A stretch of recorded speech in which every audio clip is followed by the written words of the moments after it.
లగచర్ల గిరిజన బాధితులకు తెలంగాణ వ్యాప్తంగా మద్దతు లభిస్తోంది. లగచర్ల బాధితులను పరామర్శించడానికి కల్వకుర్తి నియోజకవర్గం కడ్తాల్ మాజీ జెడ్పీటీసీ గిరిజన నేత దశరథ్ నాయక్ ఆధ్వర్యంలో పలువురు నేతలు వెళ్లారు. చలో లగచర్ల నినాదంతో పలువురు ప్రజాప్రతినిధులు, గిరిజన సంఘాల నేతలు అక్కడకు వెళ్లారు.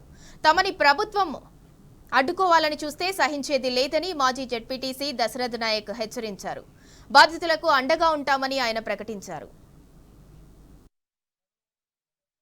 ఈరోజు ఏదైతే కల్వకుర్తి నియోజకవర్గం నుంచి మరి మా గిరిజన సోదరులు అంటే మాజీ జడ్పీటీసీలు, మాజీ ఎంపీపీలు, మాజీ ఎంపీటీసీలు, మాజీ సర్పంచ్లు, ప్రజాప్రతినిధులు, గిరిజన నేతలందరం కలిసి మరి ఈరోజు ఏదైతే లగచర్ల గ్రామంలో ఆ గ్రామం చుట్టుపక్కల ఉన్నటువంటి గిరిజన తాండాలను సందర్శించి మరి అక్కడ ఉన్నటువంటి మా గిరిజన బంధువులు అదేవిధంగా గిరిజన ప్రజలు ఇబ్బంది పడుతున్నటువంటి ఇబ్బందుల గురించి తెలుసుకోవడానికి ఈరోజు కల్వకుర్తి కాన్స్టిట్యూన్సీ నుంచి మేము అక్కడికి వెళుతున్నాం.